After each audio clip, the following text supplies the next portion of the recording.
And good Tuesday morning. Welcome to episode 43 of the Inside Drive podcast. Excited to have, I guess you could call him a regular now on the Inside Drive. That is our good friend Max Delyden from Coastal Haven Lending. Max, how are you this morning?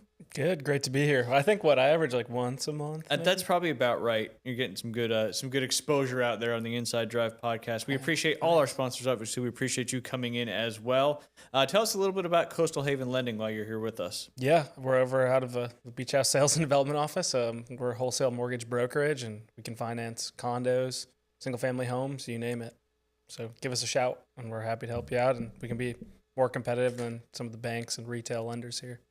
And explain to everyone, especially people that may be watching from out of state, if you're looking to buy a condo here in Panama City Beach and along the Emerald Coast, why is it important to go with a local lender?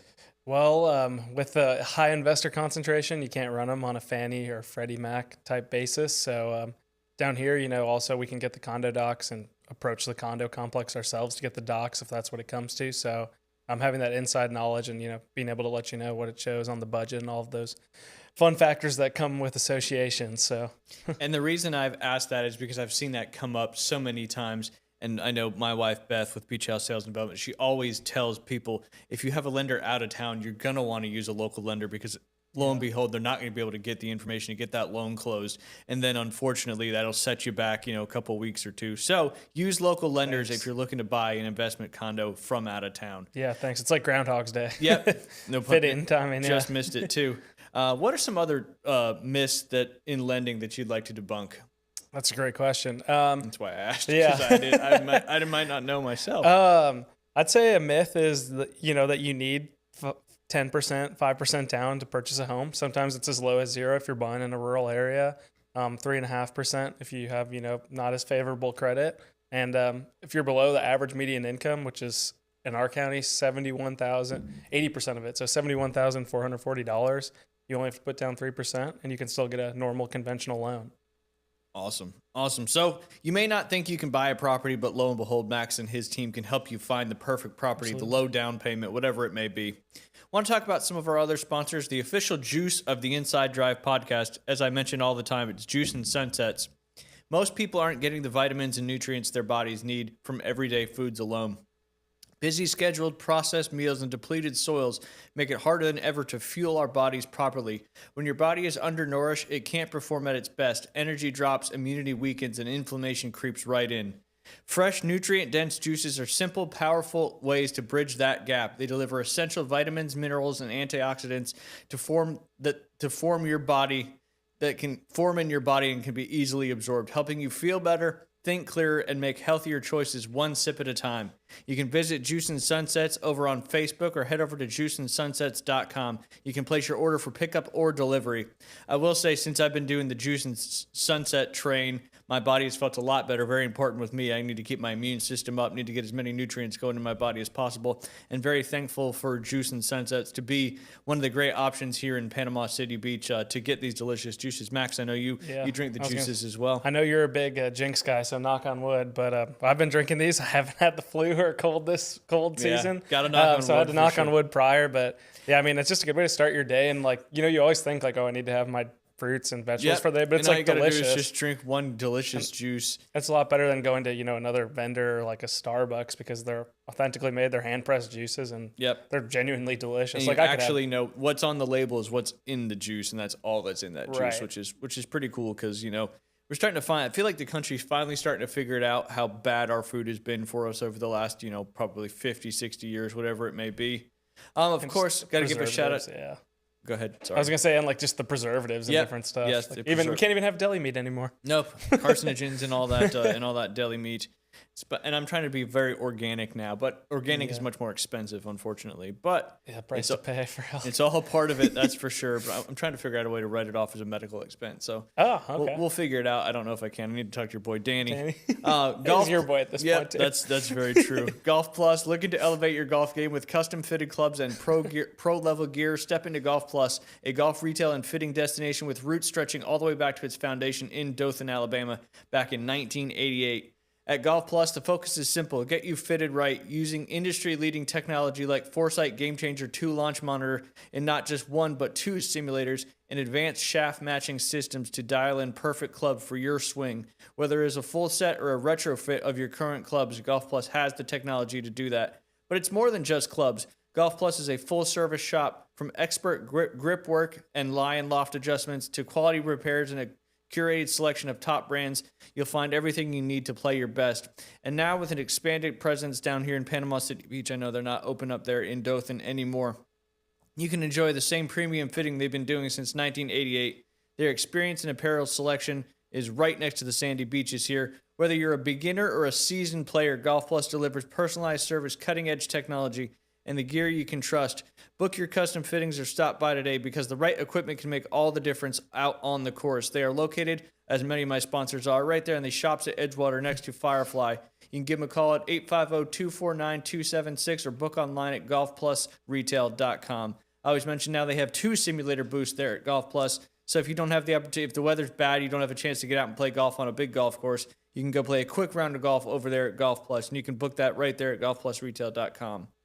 And I also want to give a shout out to another. It's been a sponsor for a while. I just don't give them probably as much attention as they deserve. And that is Firefly, also located in the shops of Edgewater. If you're looking for an unforgettable dining experience on Florida's Gulf Coast, welcome to Firefly in Panama City Beach, Florida, where casual elegance meets world-class cuisine. Whether you're celebrating a special night out or just want phenomenal food with a seasoned vibe, Firefly delivers. From award-winning fresh Gulf seafood and perfectly seared steaks, and to a world-class sushi bar and signature cocktails, each dish is crafted with passion and flair. Step inside and you'll find an atmosphere that's warm, welcoming, and refined, ideal for date nights, celebrations, or simply savoring an evening with friends. Whether with an ever-evolving menu and dedicated service staff, Firefly is more than just a dinner. It is an experience. Make your reservation today and taste why Firefly is one of the top dining destinations in Panama City Beach. And I believe they're in the top 50 in all of Florida as well. Visit their menu online, enjoy fresh coastal favorites, and become part of the tradition. Again, Firefly located right there in the shops of Edgewater. You can go online and book your dining experience today. I also love that you can get takeout from Firefly. Like that's my go-to a lot of the time too, just on like Sunday convenience, sushi Sunday. But there you go. I mean, sushi Sunday. That has to be like what? I mean, that is like the ultimate perfectionist restaurant. I've never had a bad dish there. Yeah. It's fun going, if you take people that have never been there for the first time. Yeah. It's kind of like, I look at it as like taking somebody to the Masters for the first time. If they've never been there, you're kind of reliving your first experience through their eyes, which is kind of fun. Is that a hint that you're going to take me this year? I wouldn't count on it. I am planning on taking Liam though, so nice. that'll be fun. You can adopt me. Yeah, You're looking for tax breaks. I'll be a dependent. You have to be under 18 to get that junior ticket. I'll shave. Yeah, there you go. Shave and just look young, talk young, all that stuff. But yeah, looking forward to that for sure. It's cool. You guys do a lot of cool sports experiences. I mean, that's one thing my dad did a good job of doing with me when I was growing up. Kind of want to return that favor, and of course, with everything going on, I want to try to get as much of that stuff in as we possibly can. I mean, because you've been to Jordan Hare. Yep. Levi, right? Never been to Levi. Never been to Levi. You were at Raymond James, right? Yep. Okay. We've been to Jacksonville, Atlanta, Tampa, and we've been to a couple games up there in Auburn. I think one he remembers. Want to get up to a basketball game up there for sure, but they're so expensive now, even with like respectfully a little less caliber this year. They're so expensive at Neville. It's crazy. But yeah, you're a great dad. You downplay it, but you guys do a lot. It's fun. I mean, you got to, right? Last one is American Charlie's, our American Charlie's Athlete of the Week sponsor. They give out $50 gift cards to our Athlete of the Week. So I'm kind of falling behind a little bit. The stats have not been as readily available out there on the internet, but it's your favorite American restaurant conveniently located there in the shops at Edgewater next to Rocket Lanes and Firefly. They've got great daily specials, private rooms for parties, 15 TVs for all your sporting needs. Super Bowl coming up this weekend. We'll dive into a little bit of that later on, especially when Keith jumps on with us. They have military and first responder discounts every day. They are now on DoorDash, so like Max said, if you're looking to get a meal on the go, you can now check out American Charlie's on DoorDash. They've just added a daily happy hour from 2 to 6 p.m. as well. It's located right there in the tavern, which I believe is the bar area inside American Charlie's. $4 well drinks, $2 off draft beer, $6 old fashioned, $3 Mick Ultra draft or bottle, $5 house wines, $8 shrimp fritters, $8 fry flight. I'm guessing that's a flight of different fried foods. $10 Charlie burger with fries, and $1 wings, but a minimum of 5. So you can get 10 wings for $10. You're not going to be able to find that anywhere When else. is this? American Charlie's Happy Hour, weekdays from 2 to 6 in the tavern right there at American Charlie's. That's a good happy hour. $1 wings. You don't see that anywhere anymore. They're probably doing that at cost, I would guess, because wings are certainly expensive nowadays. Before we dive into some conversation about what's going on in the sports world, I do want to hit on all the local stuff coming up this week, because it is that time of year where we're moving into the basketball district tournaments. Soccer regionals start this week as well. I'm going to start with the boys Class 3A tournament. Now we're in the state tournaments, which is awesome. Big shout out to the North Bay Haven Buccaneers, the boys team. They are the number 1 seed in their Region 1 in the Class A tournament. Their game is today at 6 p.m. All their home games, because they are the number 1 seed, if they continue to win, will be at Publix Sports Park. Kickoff is at 6 p.m. Next tournament is the 5A tournament. That is the number 1 seed Arnold Marlins boys soccer team, trying to start obviously the regular season was the start of their campaign, but now that they're in the single elimination state championship tournament, they're officially trying to three-peat as the state champions for the 5A class boys. They will host Booker T. Washington. In my opinion, I feel like that's a tough draw for the boys there, because Booker T. Washington has been kind of their playoff rival the last few years. So hopefully they're number 8 seed, so hopefully they can start off with the dub. That'll be on Friday at Gavlac Stadium. That'll be at 7 p.m. It'll be a little bit warmer this Friday, which would be nice. Sorry, I had to take a quick sip of water there. You're fine. That's a lot. You're good. I'm not even close to being done yet either, because we got some other local soccer teams in regional tournaments as well. On the Class 3A tournament on the girls' side, North Bay Haven Bucks as well are in that one. They where'd they go? They actually lost yesterday 3-0 to Pensacola Catholic. So Pensacola Catholic moves on to play Florida State University High School. And on the top part of Region 1, you had the number 1 seed South Walton, just down the road from us. They beat Keystone Heritage 5-0. And then Bulls beat Fernandina Beach 1-0. So South Walton will play Bulls. That'll be next week on the 9th, which is next Monday in that, I guess that would be a region semifinal. And then, of course, also on the girls' side, this team's kind of near and dear to my heart. Many of the girls that are on this team this year were with us at UA last year on our 8th grade championship team, which we're actually trying to go for the three-peat as well as county championship. But the number 5 seed Mosley Dolphins, the girls' team in the 5A tournament, they will play this Thursday against Gulf Breeze. That'll be at Gulf Breeze. Mosley obviously trying to win to advance to the region semifinals. So that's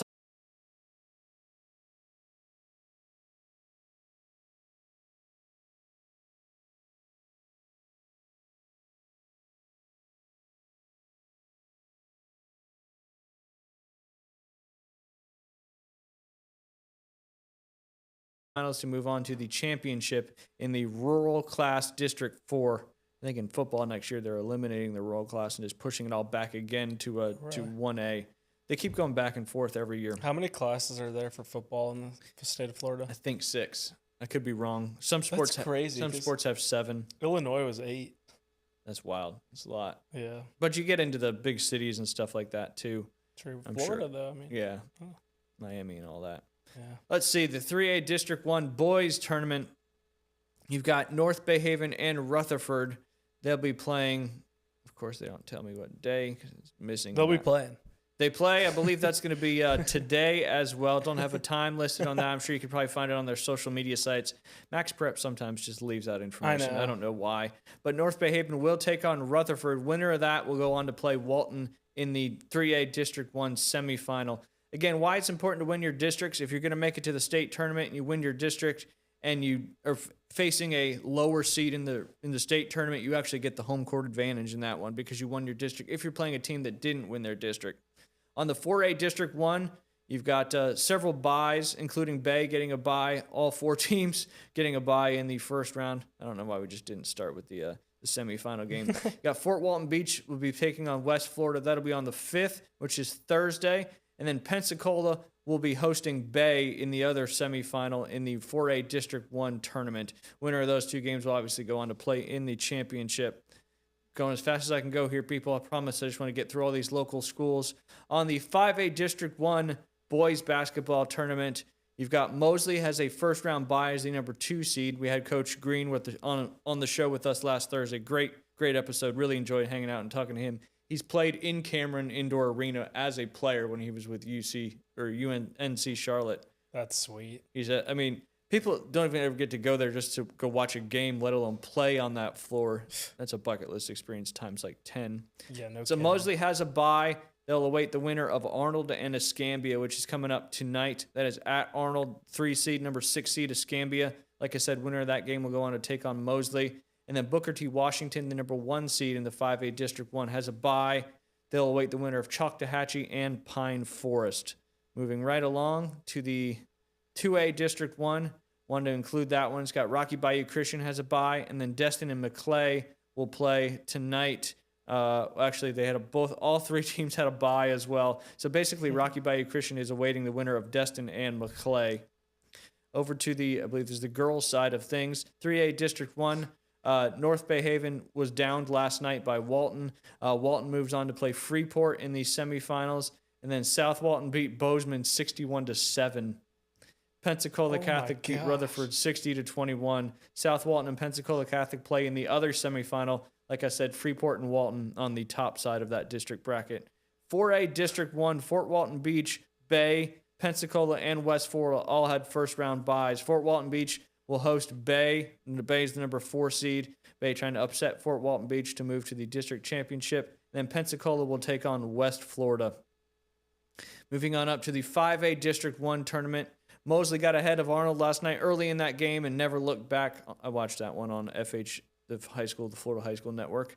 Mosley beat Arnold 61-33. Mosley will now play at Booker T. Washington. At Booker T. Washington, the number 1 seed. And then Choctawhatchee and Escambia played last night. Choctawhatchee won 50-19. Pine Forest will take on Choctawhatchee in the other semifinal in the 5A District 1. We'll keep you updated on the rest of these scores. Hopefully, as people get eliminated, it won't be as long-winded. But Max, again, hopefully now you know what's going on here in locally in Bay County and beyond. Yeah, when's the quiz? Yeah, that's the quiz next week. So you got a whole week to study. Some of the let's start with this. Just want to get your thoughts on it. What do you think about Bill Belichick getting snubbed, quote unquote, from the Hall of Fame? A lot of shock going out, but at the same time, from what I understand from reading some things, a lot of people thought that other people were going to vote for him to be in, and also the Spygate was a big one on there. Deflategate too. Deflategate, but then Belichick's coaching record when Brady was not on the team was certainly a lot different. So I think that kind of hurt a little bit as well. But do you think he should have been in a first ballot Hall of Famer as a coach? Yeah, he should. I mean, I'm not up in arms about it, and I understand why some people didn't, but it's dumb. I mean, he still won that many times. Yeah, and that many championships, all that good stuff. They hate us because they ain't us. But and now all of a sudden the Patriots are just right back there in the Super Bowl. Yeah, I mean, Vrabel's a heck of a coach. He is. That's like, I think you said it. Maybe someone else did too, but just like when the Titans fired Vrabel, everyone was just like, that's dumb. Yep. And sure enough, Patriots picked up on it. But I think he should be in. Same with Robert Kraft. I mean, obviously, great owner too. So, I mean, you can hate the Patriots as much as you want. Everybody hates success. Yeah, and that's a great point. And I mean, geographically, I guess you grew up closer to it, so you've probably had your fair share of interactions with Patriots fans in Boston. Well, luckily, I was kind of out of there by 2003, so they only won a couple. Yeah. But one of my good friends in college was a big Patriot Boston sports fan. He's from Massachusetts, so had to hear from him all the time. Yeah, because nothing wrong with that. Yeah, I mean, at the end of the day, it's like it's dumb, petty stuff, but I don't know. It doesn't. It's what makes sports good. Exactly, and I'm sure, like, you know, it's been a tough little run for the NFL here because Goodell, like, the 3 bad PR things I'd say is the Pro Bowl is just like obsolete now. Like, there's news that Justin Fields turned down going to the Pro Bowl to play quarterback. Yep. Like, might as well shut down the event at this point. Like, Shadur's in it, like, and respectfully. And it's on a Tuesday. I think it's tonight, right? On a Tuesday, the flag football game, which I have no issue with the flag football game. No, it's just, I like the, like, early thousands skill stuff, like longest throw and all that. Like, when you actually, like, Peyton Manning and guys doing it. That was more exciting for sure. But between that, the Goodell's adding a ton more of the international games, like Australia got added. And like, I think it's cool, and those guys probably feel like ambassadors, and it's probably sweet because you're there for a week or two and you get a bye after, and it's like you kind of get a trip while you're working. Yep. But like from a fan perspective, I don't necessarily love all of these international games. And then third, this stuff with the Hall of Fame between Kraft and Belichick, but generationally bad run for Belichick between, you know, all the stuff with his, you know, girlfriend who's younger than me. So he's just kind of getting clowned on social media, but it's dumb. It's like what you said, they hate you when you're at the top. So it's Absolutely. like, it's like how Nick Saban has tons of haters too, you know? Yep. But what do you think about it? I mean, he's going to get in Yeah. at some point. So does he? And maybe people just wanted to get those other 3 players in. Like Roger Craig got in, so I'm perfectly cool with that. Mm-hmm. We've had Patrick Willis last year, I believe, and then Roger Craig I love this year. Patrick Willis. Yep. No doubt. But yeah, at the end of the day, I mean, he's got to get in. It's just, I think it's dumb, and I guess we're not in their shoes, but no one has the stones to say who didn't vote for him. You know, like people are saying, who was it, Bill Polian? That was spreading the rumors, and then he was like, no, it wasn't me, but someone had to have. Yeah, I think it was 39 of the 50 votes, or he only got 39, and I think you need 44 or something like that. So obviously, and one of the points early on too, and I don't know if it's true or not, is like a lot of people probably thought everybody else was going to vote for Belichick to be in there, so they may not have voted for him to try to get one of those players in. But shouldn't you still vote for the guy who deserves it? You know, like, Yep. I don't know. Yep, no doubt. Real quick on a college basketball note, I didn't get a chance to mention it this past week, so I wanted to highlight it this week. Back in the weekend of January 24th, 25th, we had something that had never happened in college basketball history before. 3 first-year players scored 40 or more points on the same day. That was Keaton Wagner from Illinois. Baller. He scored 46 points and made some pretty crazy passes in that game as well. I might butcher this guy's name, AJ Dibansta. Yeah. He broke Danny Ainge's record for most points in a single game by a BYU player with 43 points. And then Kingston Flemings scored 42 points in a game for Houston against Texas Tech. First time in history, 3 freshmen or first-year players, scored 40 or more points on the same day. Cameron Boozer also contributed 32 points that same day and 9 rebounds. So big week for the freshman basketball players. The best part about those guys is Wagler. He was like a 2 or 3 star recruit and didn't have any offers. And Brad Underwood, the Illinois coach's son, actually scouted him out, and now he's going to be a top 5 pick, which is pretty cool. Like, I pat myself on the back. He's balling out, that's for sure. Speaking of college basketball, some scores from this past weekend. I know Nebraska suffered their second loss to Illinois. They started 20-0 and then now have dropped their last two games, maybe to get to that magic 20 number, and then everything changes. And I don't want to be hypothetical guy, but being hypothetical guy, they were missing their top two of their top 3 scores against Michigan and almost won at Michigan. I'm always rooting for Michigan to lose, to be honest with you. So unless you're a Michigan fan, I think that's probably pretty fair. Yeah. Nebraska was kind of trending to be the Indiana of college basketball this season. I mean, they're still 20-2, so nothing's really changed. Never won a tournament game, right? No, I don't think so. Yeah, and Hoiberg's kid's good. Yep. Arizona beat Arizona State 87-74 this past weekend. These are the Saturday games. That sets a school record with their 22nd straight win to start a season. They're now 22-0. Big 12 seems to be a little on fire this year.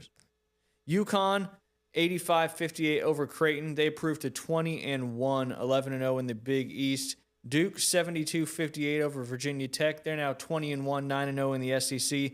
The Zags 73-65 over St. Mary's. They're now 22-1, 10-0 in the Western Coastal Collegiate Conference. What do you think about that? Like Gonzaga's, one time they played a top 5 team, they got blown off the gym, and then they play all these teams. I feel like it's like a recurring cycle. Yeah. But they need to probably think about maybe getting in a different conference. Maybe, I don't know how that would work. Since they don't have a football team, right? Yeah, that's tough when you don't have football, especially for revenue. The most Western team joins the Big East. Yeah. Like, I mean, with everything that happens nowadays, shocking. Yeah. Houston, number 10, beat Cincinnati 76-54. UCF upset number 11, Texas Tech 88-80. That's Texas Tech's 5th loss of the year. Houston is now 9-2, 7-1 in the Big 12. Kansas, I guess you could say it's an upset over BYU. BYU is ranked one position higher, but record not as good as Kansas. Kansas now 16-5, 6-2 in the Big 12 with a 90-82 win over number 13 BYU. Kentucky, former Coach Cal's former team gets the win out there in Arkansas, 85-77. North Carolina beats Georgia Tech 91-75. Virginia 73-66 over Boston College. Vandy takes down Ole Miss by 3, 71-68. 88-74 Louisville over SMU. Clemson, who's 22nd in the country, beat Pittsburgh 63-52. Miami of Ohio 85-61 over NIU, Northern Illinois University. And then we did have a couple good games from the Sunday slate as well. I believe the first game was the butt whooping of Florida over Alabama, 100-77. I don't want to see a Florida team get hot. We know what happened last year when Florida got hot. They went on to win a national championship. Number 12, Purdue beat Maryland 93-63. Iowa State beat Kansas State 95-61. And then Illinois with a big upset over, I already mentioned that, over number 5, Nebraska, who was 20-2. Illinois improves to 19-3, 10-1 in the Big Ten. All this is trending towards end of this month. We're moving there into March. We got some March Madness coming up. I think kind of like football, it's kind of shaping to be a more wide open tournament than probably we've seen in a little bit of time. Mm-hmm. So it should be a great tournament, not only the conference championships, but the NCAA March Madness, which is hard to believe it's really only a month and a couple of weeks away. So looking forward to getting that. We'll keep you updated as we continue through all that stuff. I know we do need to get Keith Fleming on the line here shortly.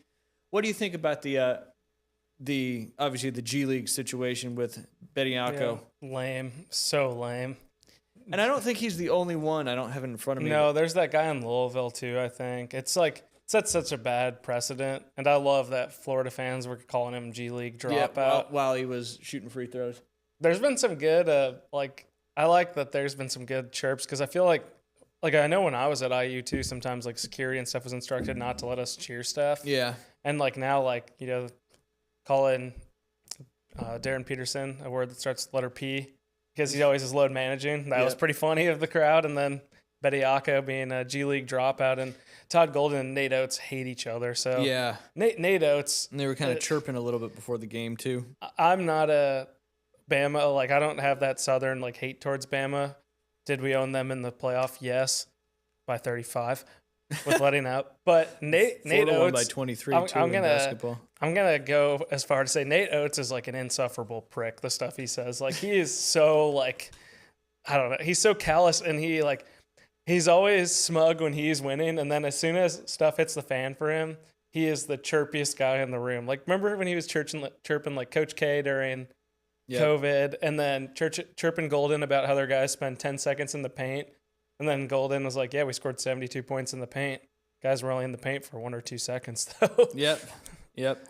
Was it 72 points in the paint? I think it was 72 or 76. Yeah, something. Yeah. Yep, something up or in. I was trying 70s. to undershoot in case. Yeah, but always undershoot versus overshoot. That's for sure. Yeah. We're going to take a quick break here in a second, get Keith Fleming on the line. But before that, I want to tell you about Panhandle Credit Union. They are all about quality relationships, whether it's donating to a community event, sponsoring your child's sports team, that they are here in the community to help us out. Check out their great banking products, loans, savings and checking accounts, mortgages, whatever your banking needs are, Panhandle Credit Union can handle it. Visit any branch location or head on over to panhandlecu.org. We're going to take a quick break. When we get back, Keith Fleming will be on the line with us. We'll be right back.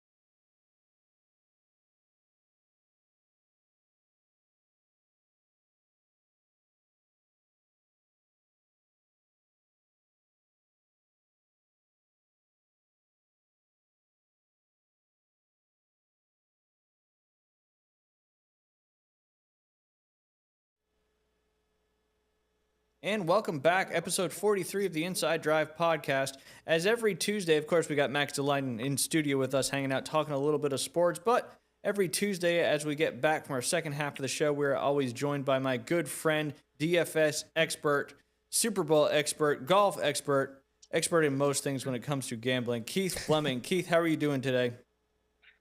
I'm doing good, man. That's a lot of experts. It's all well I don't know if I'm deserved. an expert in all those things, but the DFS part, I feel confident Yeah, saying I'm an expert in. absolutely. DFS indeed. And that's why I always try to write down what you say. And there's no shame in copying people's lineups, especially if they're winning lineups, that's for sure. But here we are, Super Bowl week, Super Bowl 60 coming up. A lot of big storylines going into this one. But Keith, let's talk a little bit about one of your favorite things about the Super Bowl, and I believe that is the prop bet situation. Yeah, I mean, a little disappointing if you're a DFS guy like I am that there is not. It's difficult, right? Because you're just doing, Showdown. showdown Yep. captains modes where, especially for something like the Super Bowl, most of the fields, if you're not hitting the captain pick correctly, You you're don't going to have have a really Yep. difficult time, basically cashing or doing really well, I should say. But I do love prop bets. I think that this is an extension of what I do in DFS because a lot of the research and stuff correlate in these areas. Let's start with the MVP of the Super Bowl. I think that if Seattle wins, I a lot of people say it's a QB award, and I understand that, but I just have a feeling that JSN is going to have a monster game if Seattle does go on to win because New England is, I think, without question, the toughest run defense in the league. When they have Milton Williams, who he returned, he missed basically 5 games, kind of near the end of the season. And in those games, New England was just ran all over. If you look at the games that he played in, which was the previous 10, and then now the last 2 weeks of the regular season, and obviously the playoffs, it's impossible to run on them. So I know Kenneth Walker, a lot of people are, hyping him up. I think he's going to have a hard time running. I think that Seattle is going to need to throw the ball, and JSN is just the best wide receiver. I think you can maybe say in football now. I'm still a big Puka guy, but just with what JSN's doing, he's plus 550. That feels like really good odds in my 5 to 1 for opinion. him to be So the I MVP. think that that's a good one to look at. Getting Drake May at plus 240 on New England. Again, it is basically a quarterback award. It's very rare for a non-quarterback to win the MVP of this game. And I just don't see an avenue where New England wins this game that Drake May is probably not the guy because Seattle also has one of the best run defenses in the NFL. You look, Drake May has been using his legs obviously a lot this season, particularly in the postseason, as it's became must win week in and week out. And then the other thing is Seattle's defense is very good versus the pass, but they do give up big plays because they play a lot of like two shell, safety looks where basically your traditional cover two where they, split those two safeties. And that does typically give up the potential for big plays. Drake May has been excellent that all season. Obviously concerned about the shoulder issue with him, but we had the same concerns about Sam Darnold's oblique. That didn't seem to be a factor in the 2 playoff games for Seattle. Then there's some obviously traditional props. If I'm glad you May's stuck with shoulder is your affected, traditional ones because I'm going to quiz Jay on Thursday about all the crazy props. Gatorade I'll have to check that out. If you're saying that May's shoulder is banged up, that may mean less throws down the field. Seattle gets a consistent pass rush, which that's been a real issue for New England this postseason, as May has been getting sacked a lot. He's also obviously fumbled the ball quite a bit in those situations. So I see somebody like Pop Douglas, where just 25 plus receiving yards is almost 3 to 1. It's plus 289. I could see him being more involved, especially if May has to get rid of the ball quickly. One of the New England running backs, Trevion Henderson, who has been an absolute non-factor. Don't get me wrong. Ramondre Stevenson has turned into their bell cow over the postseason. But, and it's a big but, and that's why I love stats, again, Seattle runs the highest two-high split safety defense in the league. It's the highest rate. It's over 50% of the time. Henderson this season versus that two-high split safety look. 68 carries, 319 yards, 2 touchdowns. His 5.5 yards per carry versus that, highest in the NFL of all running backs with at least 20 attempts versus it.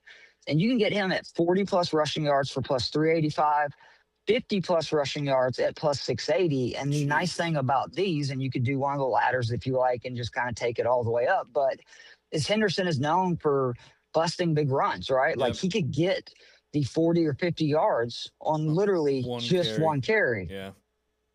So I think that actually has a decent chance in New England. I think they're going to use him more in this game because they're going to need explosive plays. It's something I think you're going to need to be able to just beat the Seattle defense, which top to bottom is much better than New England's. A stat that I saw the other day, and I still am dumbfounded.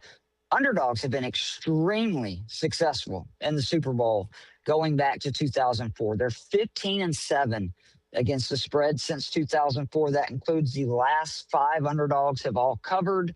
And then one bonus prop that is, what we're about to talk about, golf and the Super Bowl, is I do like taking the Patriots straight up plus 195 and parlay that with Scotty Scheffler to win the Phoenix Open at plus 275. You can do the same if you like Seattle to win the game. Obviously, the odds would not be as good, but you're getting like plus 650 by doing the Scheffler That's to win fantastic. and Patriots straight up, and that could turn into a very big, Sunday for you.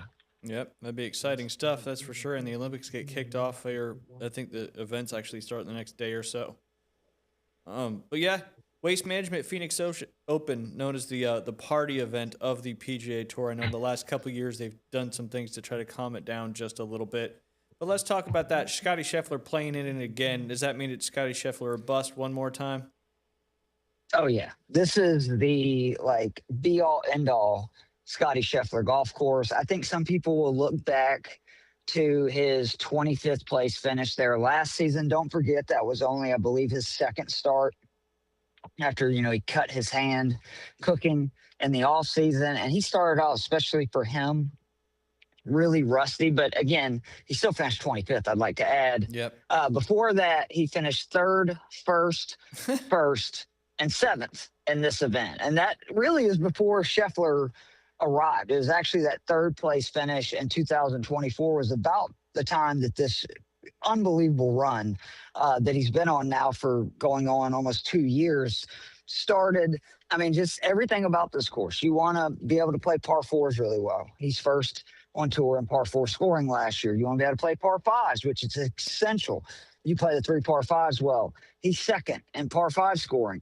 You look at the important numbers on approaches. It's from 150 to 200 yards on approach. He was second last season from 150 to 175, 11th from 175 to 200, and 6th on approaches of 200 plus yards. It's a tournament that you see a ton of birdies. He was second in birdie or better percentage last year. And you need to be able to scramble and avoid bogeys. He was third in scrambling last year and first in bogey avoidance. I mean, this is a tailor-made Scotty Scheffler course. And yes, I know you could make an argument that all courses are tailor-made for Scotty Scheffler, but this one in particular, and he's already won it multiple times. I think we're going to see he's going to be a guy like Tiger, that these courses he's going to rack up wins at the way Tiger did. And I think this venue is as, close to a lock as any of them. I could see him winning 5-6 times before his career's over. Yep, absolutely. I was looking at Hard Rock earlier today and saw that Scotty Scheffler was plus 225 to win this one, all the way down to 2-1. But now you're starting to see that without Scotty Scheffler, even on Hard Rock, and I believe Xander is 16-1 when it comes to that, followed by Sam Burns, who's plus 1750. So Xander would still have to win the tournament, right? Even if you bet that one without Scotty Scheffler. If Scotty, correct, yeah, you're basically just playing the tournament without Scheffler. Yeah. So if he wins it, it doesn't matter, right? Like if the guy would finish. Oh no, excuse me. Yeah, Xander could finish second in the tournament, but only if Scheffler ended up winning it. Right, would basically be the way that would happen. Gotcha. Yeah, I was trying to figure that. Like if Scotty wins the tournament and you bet him without it, is Xander finished second and you still win? Correct. Yes. Okay. So you're not betting for Xander to essentially win. You're just betting for him to finish second if Scotty Scheffler does go on to win that tournament. Correct. You're not penalized if Scheffler, Okay. wins the thing, which again seems to be more and more likely Yep. every time we tee it up. I Absolutely. believe he's now won 10 of his last 17 events. Which is just unfathomable gross. in the golf world. Especially now. Yep. He's a freak, man. He It's is. unbelievable. It's boring for a lot of people. I love it because I love greatness and watching it, but I understand where people, this could end up being an issue. But I do think with all these young guys coming on tour, he's going to start getting really pushed by some of these guys. If Bryson comes back, obviously that will help. Maybe Koepka, right? Yep. Pushes him some He with at his least made return. the cut last week. And there's just so many young guys, though, on the tour right now with big talent. And I don't think, just kind of like with the Tiger deal, right? Like they're not afraid of anybody because they grew up watching Tiger dominate, and that's what they expect, to do themselves. Yep, absolutely. I like rejuvenated Brooks too. Oh, yeah. He, did you hear his quote about what was his favorite part of being out there? And he said putting without I forgot what band he said, but so and so music playing in the background, which that gave me a chuckle. I'm not gonna lie. Taking shots already at the live. Oh yeah, I saw. I don't know if you guys had already seen this too, but I saw. It said leaked, but I assume it was already well on the webs. But of Rory mocking Cantlay at the Ryder Cup. oh yeah. Did you see him doing And like the rightfully shake so. and waggle and stuff, like looking at the crowd like this guy's an idiot? Well, you saw Augusta has already sent out they're going to be very harsh on slow play for Thank this year's God. Augusta, where they're goddamn going to time. dog strokes. Like they've really made it imperative the players understand they are not going to allow slow play, which is great. Augusta has an ability because they kind of get to play by their own rules. They Yep. can do standards like this, and then it makes it easier for the PGA Tour to adapt those, right? to enforce Because it. they can just say, well, look, it's worked at the biggest tournament in the world. Why wouldn't it work here? And it does feel like that guys like Patrick Cantlay, they're, they're putting him on the clock in January, basically, yeah. by that I like it. statement Set of, the "Hey, precedent. be That's why when you prepared." penalize them, it's not out of nowhere. Right, exactly. Because playing 5-hour rounds of golf as a twosome is just absolutely unnecessary. It's ridiculous. Yep. Yeah. Absolutely. I get the golf course is hard, but you guys are the best in the world, so play faster golf. I like that. I didn't hear that. I'm glad to see that coming. That's good stuff. All right, Keith, before we let you go, give me a score prediction for the Super Bowl coming up this Sunday. Ooh. Putting you on the spot, I know. I actually like the over. I'm surprised that we have such a low line. If you really look at it, outside of that Rams Patriots Super Bowl, which of course that would be the one Super Bowl I went to in person, most of these games have been really high scoring. I just think weird stuff happens. The rust, especially for defenses, I think sometimes can actually work against them. So I'm going to go New England 26. Seattle 24, and they went Patriots on a get- game-winning field goal late. Gotcha. Patriots get their what? 7th championship? 8th championship? Something like 7th? It would be their 7th, right? right. Because Brady has 7, but 6 of them were with New Yeah, England, you had the one so. with Tampa. Absolutely. They didn't win in '85. I can tell you that. Yeah. There you go. There you The go. Bears. Well, Keith, we appreciate your time as always, and I hope you enjoy the Super Bowl this weekend and maybe enjoy Scotty Scheffler getting another victory there on the PGA Tour. Absolutely. I will say real quick, if you're going to bet Hard Rock, because I know it's without a winner, Siwoo Kim is playing unbelievable golf right now. He's had a good record at this event. He's finished 26 or better his last 4 starts. He already has 2 top 10s this season on the PGA Tour, and his numbers in all those categories have been just absurd. He's 4th in strokes gained approach, really good off the tee, which is not something he's known for, 8th in par 4 scoring, and he's top 30 across the board on that 150 to 200 yard number on approaches, which that's where most of them are to come from this week. Siwoo Kim should be in your DFS lineups and somebody to consider for a prop bet for sure. I like his chances this week. Yeah, with Scotty in there, he's plus 2250. Without him in there, he's plus 1750. So some good Yeah. odds there for old Siwoo. And Keith, I that's why rooting we for love you. Siwoo. And we appreciate that little tip there. And again, I hope you have a great week, and we'll talk to you soon. You two boys, take care, man. All right. See you, Bye, Keith. Keith. Bye.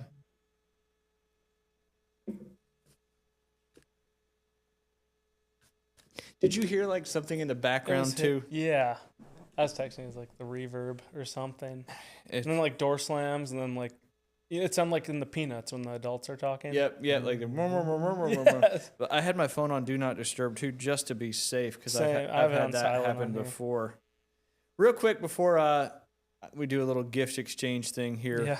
It's uh, like Christmas. who do you think has the edge in each position group? So Oh yeah, I like this question. I put it in my notes. Let me pull it up. quarterback. This is a tough one because he hasn't played well in the playoffs, and he's had that. I love the nicknames that they call him the schedule. Drake May. Yeah.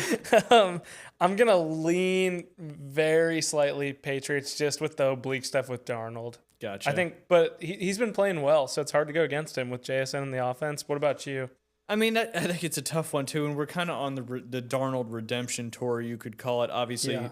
went to the Jets, had kind of a tough early on career, bounces around to a few different places, and then obviously goes with Kyle Shanahan, and then goes to Minnesota and gets all the way basically to the end of the season, and then everybody, you got a GM fired, I guess you could say.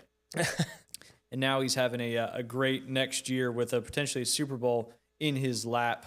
I'm going to give it to Sam Darnold just because, yeah, he's struggled in the playoffs a few times, but I think the offensive line that they have is just unbelievable. So I think Seattle's defense is going to get to Drake Mays a little bit more. Not that Drake Mays worse than Sam Darnold, but I'm going to give it to Sam That's Darnold fair. in this one. The Pats D line has been pretty nasty though in the playoffs. Got to give it to him. Yep. But yeah, I agree. I think it's like I'm fine either way on that. Yeah, they could certainly go either way. All right, next, running back. Seahawks. How about you? Absolutely. That Yep. two-headed monster there. But is Walker or Charbonnet still out though? Oh, you're right. You know Yeah. what? You know what one of the biggest bets is right now for props is under 4.5 carries. Travion Henderson. I saw that's one of the most popular lines. Yikes. But I mean, on those 4 carries, he could go for 90 yards. Because Keith's right, Seattle plays that too high safety, and they drop their other backs into that shell. It's like a little crescent moon in the back to eliminate the deep plays and stuff like that. But yeah, I mean, I don't know who to give it to the edge in this one. If Zach Charbonnet didn't tear his ACL a couple weeks ago, That's right. I totally forgot about I would that. certainly give it to the Seahawks for sure. But I mean, Stevenson, has had a good couple years now, or decent couple years now. But Travion Henderson's got that explosive. I'm gonna still give it to the Seahawks because like Kenneth Walker. Walker is just a stud running back, play in and play out. I don't think he's gonna take a lot Don't of sleep plays on up. their third string, Velas Yep. Jones. Yeah, Venus Jones, he played well in the NFC He's Championship. been such a pill online. He keeps chirping Bears fans. We're like, dude, you were the worst player ever. We gave you so many chances. Oh, because he was on the Bears. Yeah, he was like one of Ryan Pohl's first picks and just Gotcha. sucked the whole time.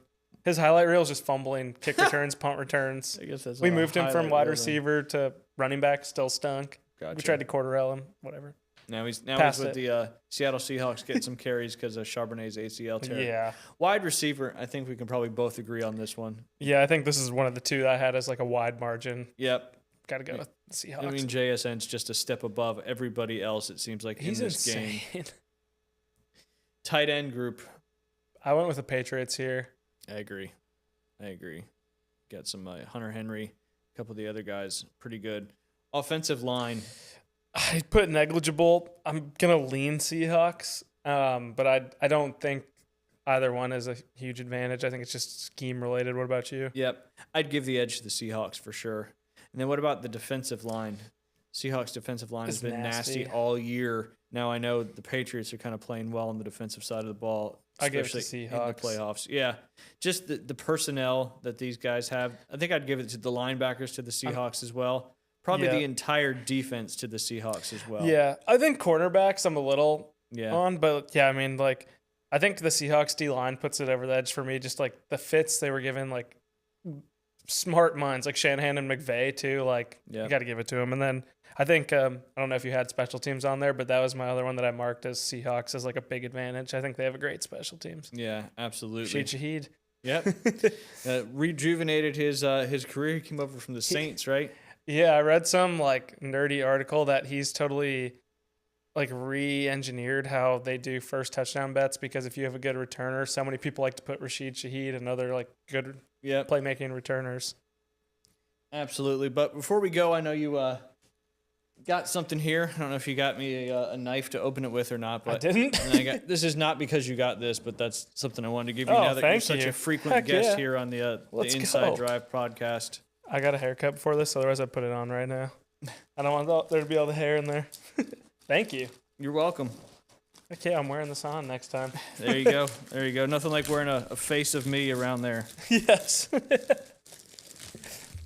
I gotta wear it in the office and say he's always watching. Yep. There you go. That's like when I wear my shirt of it. I got this in honor of the Miracle documentary. That's awesome. Did you watch it? Not yet. I haven't. Thank you for this. That's spectacular. No problem. I don't know how the quality is. Let me know. That's right. My jerseys that I get for the Niners always come from China. So That's better than Fanatics now. They're Yeah. getting roasted online. Fanatics' quality has gone downhill. Did you see really their apology too? Uh-uh. They said due to both teams missing the playoffs last year and not being expected to make the Super Bowl, they couldn't prepare for this. So that's why the jersey quality is not up to par. So they didn't just even put apologize. out crappy jerseys because they didn't Yes. expect the teams to make the Super Bowl. Someone was like, dude, Walmart wouldn't accept these. How is this an apology for $180 Yep. jerseys? Yeah, because they're charging that full price stuff. I mean, With the Super Bowl logo? yeah, like and- JerseyShop.com. I mean, it comes from overseas, but it's like $40 and you get their actual quality actually looks pretty good. Yeah, So, they're just getting flamed online. It's Yep. like Michael Rubin was like, oh, sorry. yeah. Monopoly. It is a huge monopoly, especially in the card world for sure. Yeah. And they shouldn't be allowed to do that. But it is what it is. So, Max, appreciate your time Yeah. today. Appreciate that. Can't wait to crack that open. Heck yeah. Olympics opening ceremonies Friday night. I believe some of the events actually start tomorrow because they always try to get some of the events going before the actual opening ceremonies. And then, of course, looking forward to watching USA Hockey hopefully be able to compete with Canada. I'm so excited now that NHL guys are back. Yep. It just fires me up. Yep. That's what I'm most excited for. Like the Winter Olympics has some good stuff. I think summer might take the cake for me on a lot of events, Yeah. but hockey is the best. It is. Did you watch the doc on Netflix? No, I haven't yet. I'm probably going to this week. It's a Yes. rough weekend with the baby. He didn't really have more than like 5-10 minutes. So Yeah, the life of the parenthood, that's Yeah. for sure. But yeah, it's spectacular. good. I made Liam watch it with me because he needs to understand the history of, what that was one of the most historic sports moments in Yeah. the history of time. Do you like it? He did. Good. He did. He was like, why aren't they fighting and stuff like that? I was like, bro, they are, but it's politically.